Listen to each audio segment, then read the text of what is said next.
할렐루야.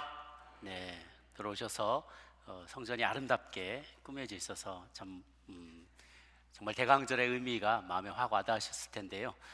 데코레이션 하시느라 수고하신 분들께 감사드립니다. 이게 보기에는 멀리서 또가 때가 됐으니까 누가 했겠지, 누군가가 해야 되는 일입니다. 어제 늦게까지 수고해 주신 분들 너무 감사드립니다. 오늘 제목은 사실 다윗의 바램과 하나님의 계획에 해당되는 것이 맞을 것 같습니다. 지난번에 우리가 마지막에 본문을 다뤘을 때 언약궤가 이제 예루살렘으로 들어오는 장면을 우리가 목격했어요. 그러면서 다윗이 그 앞에서 온 춤을 추며 전심을 다해서 춤을 추며 언약궤를 이제 예루살렘 수도 한복판으로 모셔드리고는 그런 장면을 보았고, 미갈이 그 앞에서 흉보다가 그가 그만 그의 자녀가 없이 죽는 날까지 좀 쓸쓸한 노년을 맞게 되는 그런 장면을 보았습니다. 이제 이어서 주위의 모든 원수들을 무찌르고 이제 이 나라가 평안해졌어요. 그리고 자기 궁궐도 생겼어요. 자기 궁전에서 편안히 사는 다윗의 마음에 바람이 한 가지 생긴 거예요. 그건 뭐냐면, 왕이 선지자 나단에게 이르기를, 나는 백향목 궁에 사는데 하나님의 궤는 휘장 가운데 있다. 내 마음이 안 좋다, 이거예요. 마치 우리가 나는 크고 좋은 집에서 사는데 우리 부모님은 새빵살이 하고 있어요. 그런데 내가 마음이 편치가 않은 거예요. 내가 물건 하나 사거나 좋은 음식을 먹는데 내 부모님은 이렇게 그냥 그저 대충 끼니를 때우고 계신다, 그렇게 생각하면 자식된 도리로서 마음이 불편한 거죠. 그래서 집을 지어드리고 싶은 마음이 있었어요. 하나님도 거하시는 그런 집이 좀 있으면 좋겠다, 그런 마음에 순수한 동기로 그런 생각을 표현을 했던 겁니다. 겸손한 마음이고 다윗이 성숙해져 가고 있다는 증거이기도 합니다. 자녀들이 어렸을 때에는 자기만 위해달라고 해요. 그래서 사해바다 같은 마음을 갖고 있어요. 다고 그냥 쭉쭉 빨아들이는 거예요. 주변의 모든 시냇가에서 흘러오는 모든 것들을 다 쭉쭉 빨아들이고 거기서 내놓지는 않아요. 자녀들의 마음, 어린아이의 마음은 그와 같죠. 내가 늘 받기만을 원해요. 그런데 그 아이들이 자라나고 취직을 하고 시집가고 장가가고 아이를 낳으면서 밤잠을 설치고 그 아이를 키워나가면서 그동안의 부모의 아낌없는 희생과 헌신을 차차 깨닫게 되는 것이죠. 받기만 하던 자식이 드릴 생각을 하게 되면 그때가 성숙해지는 순간입니다. 우리 신자도 하나님께 은혜를 받기만 하고 주변의 성도들에게 돌봄을 받기만 하고 혹은 성도들의 섬김을 받기만 하는 단계에 머물러 있다면 아직 어린아이의 신앙이라고 할 수 있어요. 성숙한 신앙은 드리는 신앙입니다. 돌려드리고 내가 섬기는 거죠. 지난 주일 우리가 추수감사주일로 지키면서 많은 분들이 추수감사헌금을 해주셨습니다. 감사드립니다. 올해 또 수십 가정이 선교에 동참하셨어요. 가셔서 나의 시간을 드리고 물질을 드리고 재정을 드려서 또 재능을 들여서 하나님이 기뻐하는 영혼 살리는 일을 했단 말이에요. 하나님의 선교를 내가 그 일에 동참하는 거죠. 또 지난주까지 71명이 힘든 임직자 훈련을 마쳤습니다. 시험을 통과했어요.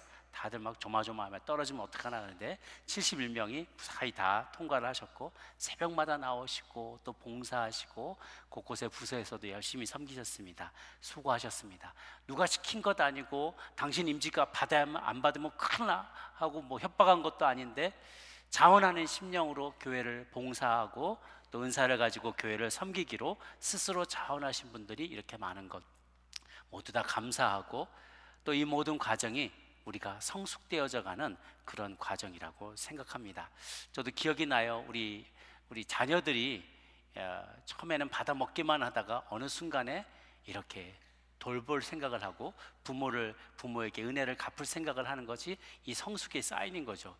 제가 기억에 첫 아르바이트가 이제 과외를 했던 건데, 과외 그때 아르바이트가 한 달에 30만 원인가 했던 것 같아요. 그 30만 원을 받아들고 이걸 뭐 먹을까 하고 막 생각하고 있었는데 친구들 물어보니까 네 눈치도 없냐는 거예요.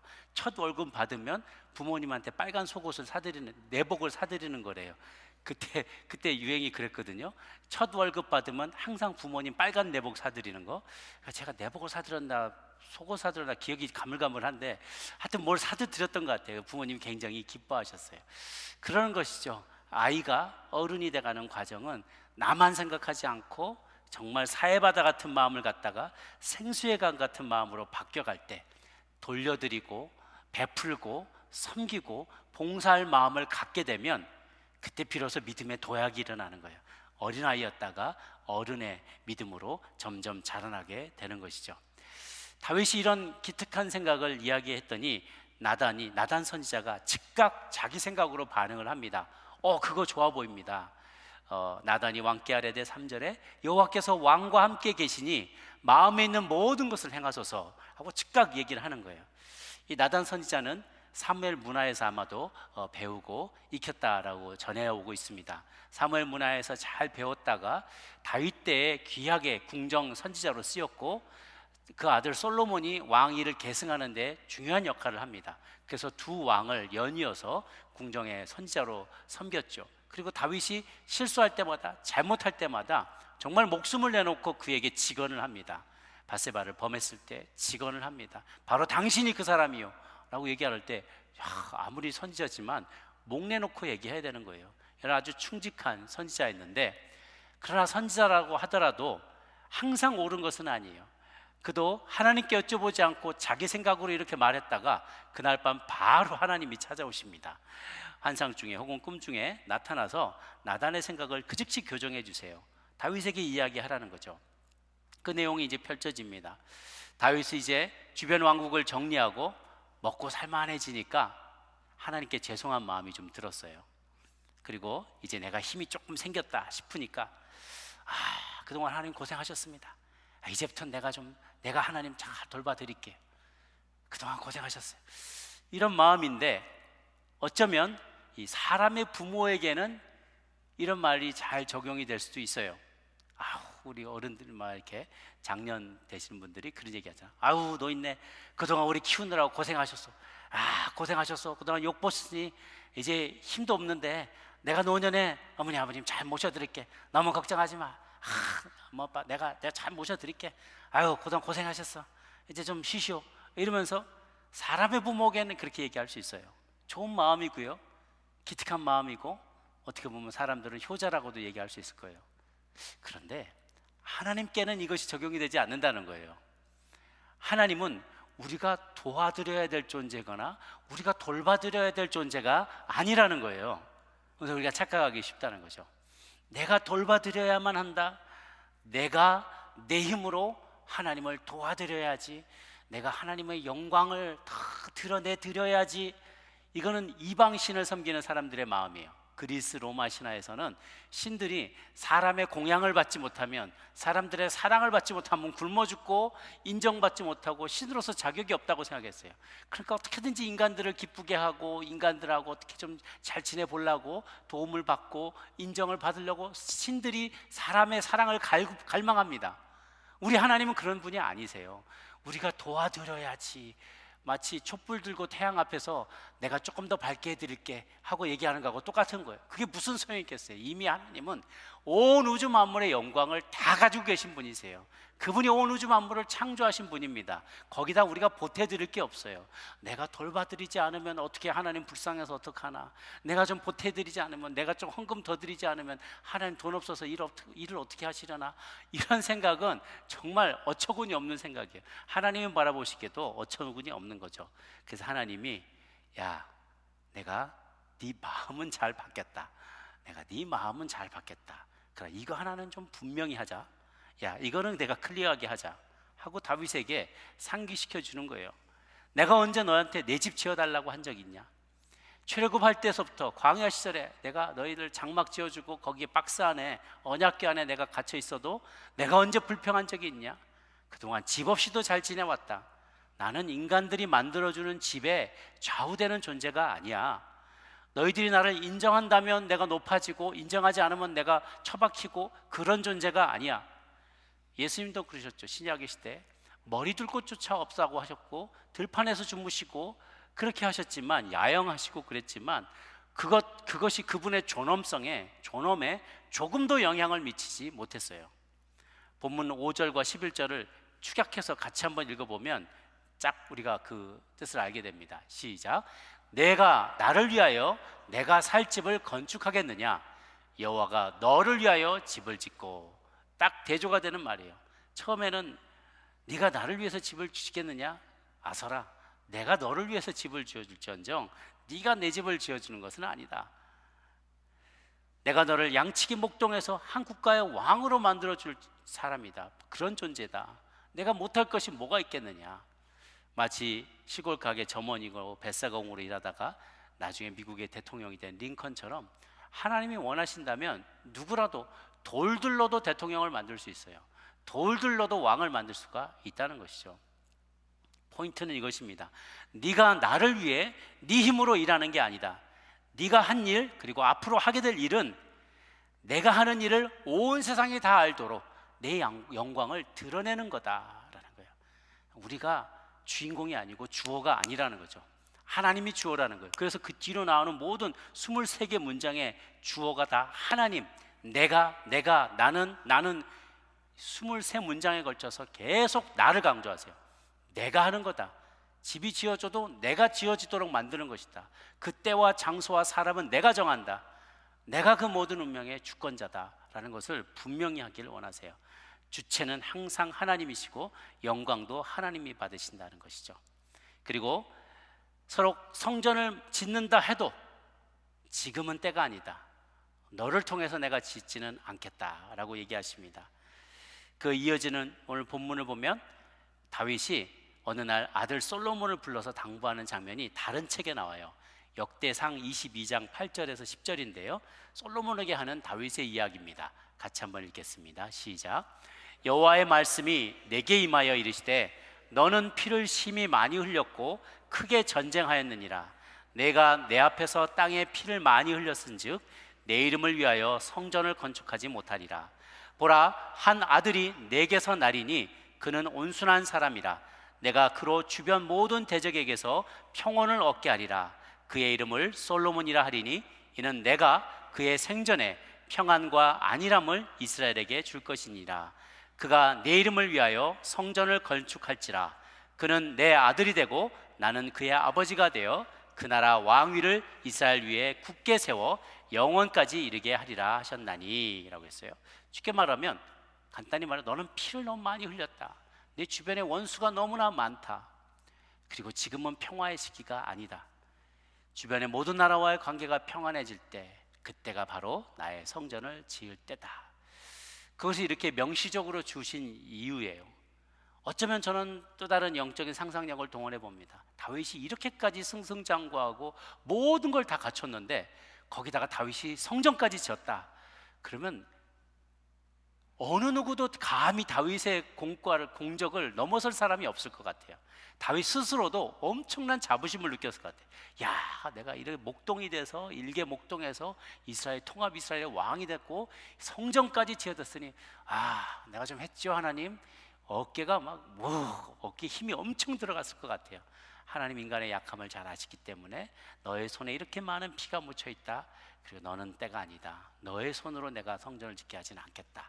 마치 모세가 가나안 땅을 들어갈 수 있었는데 느보산에서 그 가나안 땅을 바라보면서 너는 여기서 죽을 거야 라고 얘기한 거하고 비슷해요. 그것까지 넘어갔더라면 모세는 거의 신급이 됐을 거예요. 이스라엘 백성을 출애굽시켜서 가나안의 왕국을 건설하는 일에 앞장서며 이 40년 동안 고생한 모세의 그 공로를 누가 이길 수가 있겠습니까? 근데 딱 건너가기 직전에 너는 구경만 해, 넌 여기까지야 라고 딱 얘기했을 때 모세가 탁 꿇고 순복하잖아요. 다윗도 넌 여기까지야. 여기서 더 나갔더라면 너는 아마 신처럼 사람들에게 존경받을걸? 아마 그런 마음이 하나님께 있으셨을 것 같아요. 성경에는 안 나옵니다. 근데 제가 이렇게 보니까 전체적인 흐름을 보니까 참 역사에 만약은 없겠지만 만약에 다윗이 그렇게 했더라면 정말 누구도 그를 넘어가지 못할 그런 존재가 됐을 거예요. 잠언 오늘 본문의 16장 9절 본문을 보면 그것에 대한 하나님의 마음을 알게 됩니다. 같이 한번 읽게요. 시작. 사람이 마음으로 자기의 길을 계획할지라도 그의 걸음을 인도하시는 이는 여호와시니라. 아멘. 내가 아무리 계획을 많이 할지라도요, 결국은 그 걸음을 인도하시는 분은 하나님이세요. 그래서 우리가 추구하고 계획하고 막 많은 일들을 해내지만 그 성패는 결국은 하나님께 달려있다는 것을 우리가 인정하면 마음이 편안해집니다. 조급함이 없어지게 돼요. 내가 아무리 했어도 하나님께서 안 되게 만들려면 그 일은 안 돼요. 그런데 내가 내게 능력이 없고 내게 부족할지라도 하나님께서 그 일을 하게 만드신다면 안 될 일도 되게 만드세요. 그래서 그 일을 하나님이 참 묘한 그 섭리하심을 우리가 믿어야 될 줄로 확신합니다. 그리고 온갖 약속을 다윗에게 주십니다. 모든 원수에게서 벗어나 편히 쉬게 하리라. 내가 너를 위해 집을 지어주리라. 내 후손의 나라를 견고하게 하리라. 내 후손이 내 이름을 위해 집을 건축하리라. 나는 그 나라 왕위를 영원히 경고케 하리라. 사람의 매 인생의 채찍으로 다스리라. 내 집과 내 나라와 내 앞에서 영원히 보존되리라. 이런 이야기를 쭉 하세요. 요약하면 5가지 약속입니다. 자신의 왕국을 계승할 아들을 주겠다. 너의 왕국을 계승할 아들을 주겠다. 그 아들을 솔로몬인데 그가 성전을 건축할 것이다. 그의 왕위가 영원히 견고할 거다. 그의 왕위를 포함한 다윗 왕조, 왕국, 왕위가 영원할 것이다. 마지막으로 이스라엘은 영원히 자기 땅에 심겨져서 옮겨지지 않을 것이다 라는 5가지의 축복과 약속을 주세요.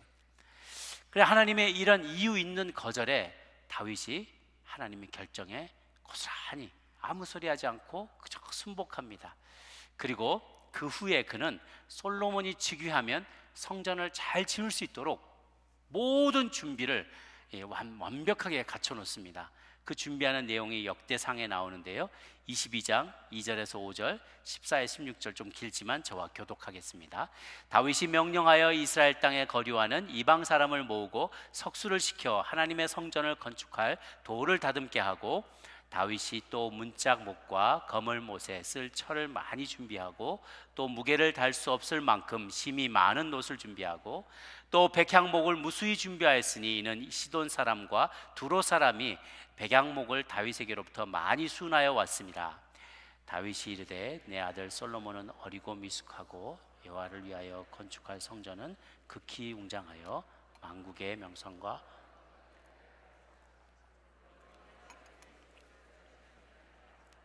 다윗이 죽기 전에 많이 준비하였더라. 14절, 내가 환난 중에 여호와의 성전을 위하여 금 10만 달란트와 은 100만 달란트와 놋과 철을 그 무게를 달 수 없을 만큼 심히 많이 준비하였고, 또 제목과 돌을 준비하였으나 너는 더할 것이며, 또 장인이 되게 많이 있나니 석수와 목수와 온갖 일에 익숙한 모든 사람이냐. 금과 은과 놋과 철이 무수하니 너는 일하라. 여호와께서 너와 함께 계실지로다 하니라. 아멘. 이것이 다윗이 어린 솔로몬에게 신신당부한 거예요. 너가 아직 어리지만 잘 들어. 네가 성전을 건축할 수 있도록 이 모든 재료들을 잘 준비할 거야. 너는 내가 준비한 것보다 더 많이 준비해야 될 거야. 그리고 석공들도 많이 있으니까 그 사람 목수들, 이런 사람들을 잘 리크루트해서 성전을 잘 짓도록 해라 하고, 자기 유언같이 살아의 생전에 솔로몬에게 계속해서 자녀에게 리마인드 시키는 거예요. 어리고 미숙한 솔로몬이 이 중대한 일을 진행하다가 힘에 겨워서 그만 포기할까봐 다윗은 생전에 어마어마한 노력을 좀 드립니다. 금, 은, 동, 철, 돌, 못도 많이 만들고요, 백향목도 좋은 것들을 두로와 시돈에서 수입해다가 다 아름드리 나무들을 다 쟁여놨습니다. 그리고 그것도 부족해서 역대상 28장 11, 13절을 보면 도면을 다 만들어요. 같이 한번 읽어볼까요? 시작. 다윗이 성전의 복도와 그 집들과 그 곳간과 다락과 골방과 속죄소의 설계도를 그의 아들 솔로몬에게 주고, 또 그가 영감으로 받은 모든 것, 곧 여호와의 성전의 뜰과 사면의 모든 방과 하나님의 성전 곳간과 성물 곳간의 설계도를 주고, 또 제사장과 레위 사람의 반열과 여호와의 성전에서 섬기는 모든 일과 여호와의 성전을 섬기는 데에 쓰는 모든 그릇의 양식을 설명하고, 설계 도면을 다 만들었다는 거예요. 각 기구들의 무게와 크기, 개수까지 다 만들었다는 거예요. 그리고 성전을 섬길 제사장과 레위인들의 그 교대 순번까지도 다 짜놨어요. 솔로몬은 숟가락만 얹히면 되도록 모든 준비를 완벽하게 다 해놨어요. 거기다가 하나님은 또 솔로몬에게 엄청난 지혜를 주셨잖아요. 다윗이 미처 생각하지 못했던 부분까지 솔로몬 때 생각해서 성전을 가장 멋진 솔로몬의 성전을 완성할 수 있게 되었던 것이죠. 후손을 이렇게 생각하는 다윗의 태도로부터 우리는 많은 것을 배우게 됩니다. 세상 사람 중에는 어떻게든지 내 살해상전에 나의 세대에 잘 먹고 잘 살고 잘 은퇴해서 저 세상 잘 구경하면서 평안히 살다 갈까 고민하는 분들이 많이 있을 거예요. 그러나 우리 그리스도인은 동시대를 살아가는 이웃들 뿐만 아니라 우리의 뒤를 이어서 살아가게 될 다음 세대까지도 사랑으로 품어야 될 책임이 있는 존재라고 성경은 말합니다. 다음 세대들도 우리와 같은 믿음 안에 굳건히 설 수 있도록 도와주고 신앙의 유산을 남겨줘야만 한다는 것입니다. 시편 78편 5절 7절에 보면 5절 8절에 보면은 그 사이에 이 다음 세대들이 오고 오는 모든 세대가 출애굽의 세대를 잊지 말라고 강조하는 장면이 나와요. 교독하도록 할게요. 여호와께서 증거를 야곱에게 세우시며 법도를 이스라엘에게 정하시고 우리 조상들에게 명령하사 그들의 자손에게 알리라 하셨으니 이는 그들로 후대 곧 태어날 자손에게 이를 알게 하고 그들은 일어나 그들의 자손에게 일러서 그들로 그들의 소망을 하나님께 두며 하나님께서 행하신 일을 잊지 아니하고 오직 그의 계명을 지켜서 그들의 조상들 곧 완고하고 패역하여 그들의 마음이 정직하지 못하며 그 심령이 하나님께 충성되지 아니한 세대와 같이 되지 아니하게 하려 하심이로다. 아멘. 이 다음 세대가 하나님께 충성된 세대가 되기를, 광야에서 죽어가던 수많은 세대처럼 되지 않고 충성된 존재가 되도록 너희는 계속 가르치라는 거예요. 그들에게 본을 보이라는 것이죠. 또 그들이 그런 신앙생활을 할 수 있도록 잘 도와주라는 거예요. 바울도 디모데에게 이렇게 명령합니다. 디모데후서 2장 2절입니다. 시작. 또 내가 많은 증인 앞에서 내게 들은 바를 충성된 사람들에게 부탁하라. 그들이 또 다른 사람들을 가르칠 수 있으리라. 아멘. 바울이 디모데를 가르쳤습니다. 20년 30년 차이가 난다면 바울이 디모데를 가르치는데 디모데야 너는 충성된 사람에게 또 가르쳐라. 그가 또 다른 사람을 가르치리라. 그러면 4대가 되잖아요. 80년에서 100년이에요 100년을 내다보며 바울은 디모데를 가르쳤던 거죠. 우리도 그와 같이 해야 된다는 거예요. 우리의 다음 세대, 그 다음 세대, 손자들과 증손자들까지 우리의 믿음이 대를 이어서 이어져 가도록 우리는 애써야만 할 것입니다. 우리가 중요하게 여기는 성경의 가치들, 하나님의 창조 질서를 존중하고 생명의 가치를 소중히 여기고 성경적인 가족의 정의와 가정을 지키도록 하는 일에 우리가 최선을 다해야 할 것입니다. 우리의 자녀들에게도 가르치고 그 자녀에게 가르치고 그 다음 자녀에게도 가르쳐야 돼요. 눈앞의 이익 때문에 이것에 좌우가 되면 안 됩니다. 핵심 가치를 포기하면 안 돼요. 그저 이 참 단기간에 우리에게 뭔가 주어지는 게 있다고 그것 덥석 물고 이 소중한 성경의 가치들을 타협하면 안 되는 것이죠. 그래서 저희가 이 자리에 앞으로 50년 뒤에 100년 뒤에 우리는 다 떠나갈 거잖아요. 우리는 이 자리에 없을 거예요. 그러면 이 자리를 대신 채울, 지금은 상상도 할 수 없는 노래를 부르고 상상도 할 수 없는 춤을 추고 데코레이션을 하고 그러나 여전히 우리가 보는 이 성경을 똑같이 보고 예배드릴 우리의 다음 세대들을 위해서 우리가 모든 걸 다 취해버리면 안 돼요. 그들을 위해서 무엇인가를 남겨놓고 준비해야만 하는 거죠. 아프리카를 여행하다 보면 많은 후진국들이 중국이나 이런 나라들의 광산을 100년 렌트해주고 100년 무상으로 내주고 다른 거를 차관을 받고 이러는 것들을 봤어요. 100년, 200년이면 그 산천이 초토화됩니다.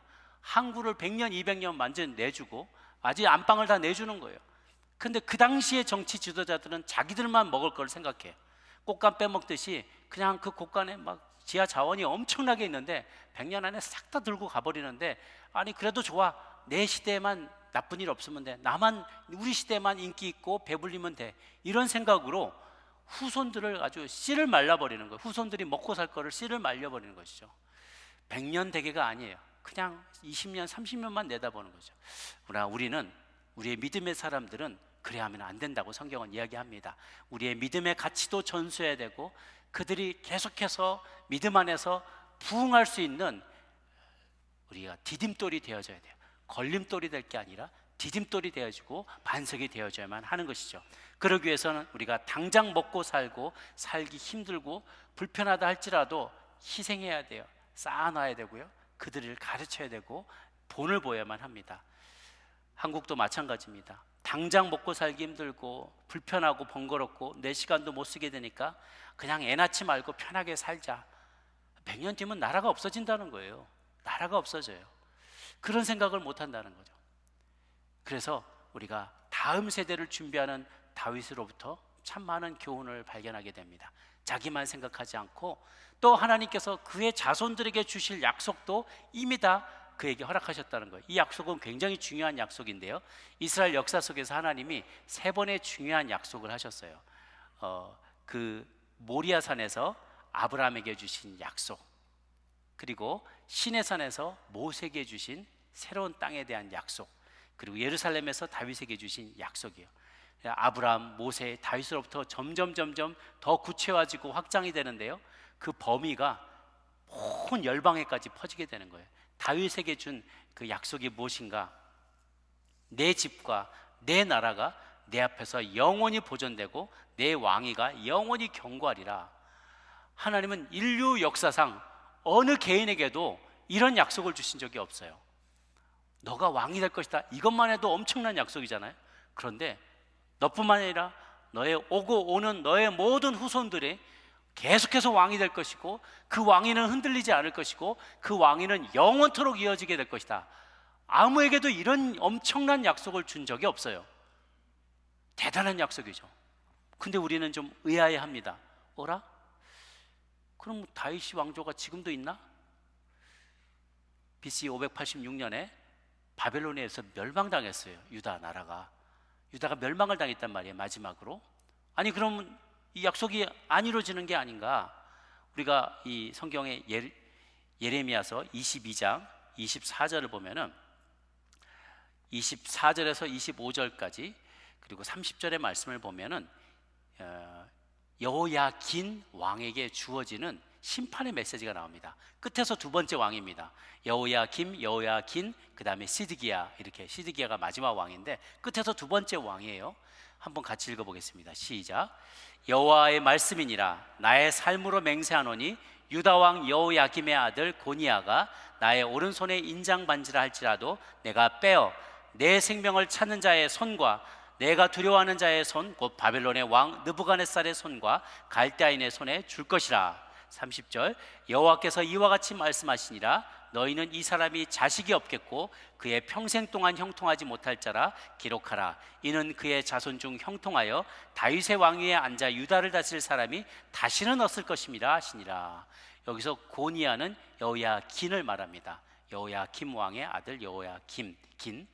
그런데 정말 하나님께서는 다윗에게 너의 후손 중에 후손은 다 왕이 될 것이고 네 왕위가 끊이지 않을 것이고 그 나라는 영원할 것이라고 했는데, 영원하기는커녕 왕도 여기 중간에 저주를 받게 됐잖아요. 네가 오른손에 인장 반지라 할지라도 내가 빼어버리겠다. 네 생명을 찾는 자의 손에 내어줘 버리겠다. 너는 다시는 자식이 없겠고 자식 중에서 왕위에 앉을 다윗의 왕위에 앉아 유다를 다릴 사람이 다시는 없을 것이다 라고 여호야긴에게 예언하셨어요.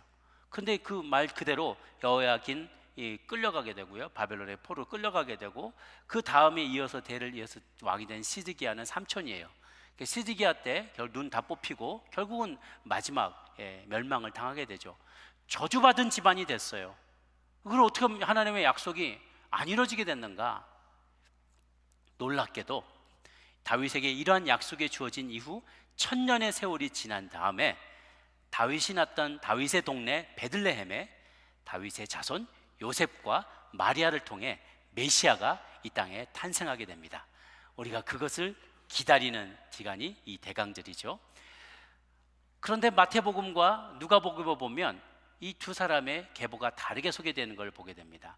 마태복음에는 다윗의 세계, 다윗, 솔로몬, 그의 아들들이 쫙 왕의 이름이 쫙 나옵니다. 시드기야를 지나서 그 다음 왕들, 그 다음 끝난 평민들의 세대까지, 평민 아니지만 왕족이지만 왕이 되지 않은, 왕이 아닌 세대 이름이 쫙 나오면서 요셉까지 이어지게 돼요. 누가복음에는 다윗 다음에 나단이 나옵니다. 나단 선지자 말고 다윗의 솔로몬의 형제인 다른 아들 이름이 나단이 있어요. 그 나단을 계보로 해서 쭉 나오다가 마리아까지 오게 됩니다. 하나님은 이미 이 다윗의 계보인 솔로몬의 자녀들로 내려오는 이 요셉의 계보를 저주받은 자라고 불렀어요. 그래서 다시는 너 중에 왕이 될 자가 없을 것이라고 확언을 해버렸어요. 그럼 어떻게 합니까? 여기에 신비가 있어요. 마리아는, 예수님은 동정녀로서 태어나게 된 거예요. 동정녀로서 아들을 낳았어요. 그러니까 계보상으로, 법률상으로는 다윗의 계보가 둘 다 맞으니까 다윗의 계보지만 하나님께서 저주해버린 그 지파의 그 자녀의 그 계보를 이어서 이런 요셉의 자녀로서 태어난 것이 아니라 마리아의 아들이지만 성령으로 잉태하셔서 죄로부터 그의 아이를 낳을 수 있는 그 위치를 딱 배를 하나님께서 프로텍터 해주셔서 자궁을 보호하셔서 죄에 물들지 않고, 그러나 죄인 이 계보는 다윗의 계보는 이어지면서 성령으로 잉태하시는 구세주 예수 그리스도를 우리 가운데 탄생시켜 주셨다라는 것입니다. 이 이야기를 읽으면 참 많은 것을 깨닫게 됩니다. 레위가 그와 비슷했어요. 레위가 하나님 앞에 범죄함으로 너희가 온 땅에 흩어짐을 면치 못하리라. 다 흩어지겠어요. 모든 지파 가운데 졌어요. 그런데 그 다음에 레위 지파가 회개하고 주께 돌아오니까 흩어진 그곳에서 제사장의 역할을 감당하며 모든 지파들을 말씀을 가르치는 자로 쓰임받게 됐잖아요. 그와 마찬가지예요. 다윗의 지파는 하나님이 그 나라가 영원하리라고 했지만 중간에 범죄함으로 하나님께서 그들을 저주하셨어요. 근데 그 저주가 마지막까지 이어지지 아니하고 마리아를, 또 다른 계보인 마리아의 계보를 통해서 메시아가 이 땅 가운데 탄생하게 하신 기가 막힌 하나님의 솔루션입니다. 기가 막힌 하나님의 지혜예요. 그것을 통해서, 이 과정을 통해서 인간은 실수하고 인간은 죄인일 수밖에 없고 인간은 연약하고 불완전한 존재이지만 하나님은 그런 불완전한 인간의 존재와 그들의 역할과 그들의 죄성에도 불구하고 하나님의 계획을 변함없이 이루어 가신다는 놀라운 사실입니다. 사도행전에 보면 이러한 존재의 차이를 극명하게 설명해 줍니다. 13장 36, 7절인데요 같이 한번 읽도록 할게요. 시작. 다윗은 당시에 하나님의 뜻을 따라 섬기다가 잠들어 그 조상들과 함께 묵혀 썩음을 당하였으되 하나님께서 살리신 이는 썩음을 당하지 아니하였나니. 인간 왕은 범죄합니다. 그가 아닐지라도 그의 자손들은 범죄할 수밖에 없어요. 죄 가운데 그대로 노출됩니다. 그러나 그의 자손, 다윗의 자손으로 오시는, 그러나 그의 피가 섞이지 않은 하나님의 은혜와 은총으로 성령으로 잉태되어 다신 우리 주 예수 그리스도는 범죄하지 않으신 분이세요. 죄를 알지도 못하신 분이세요. 그가 죽었어도 썩지 아니하고 썩음을 받지 않고 부활하시고 승천하셔서 다시 오시겠다고 약속하여 주셨습니다.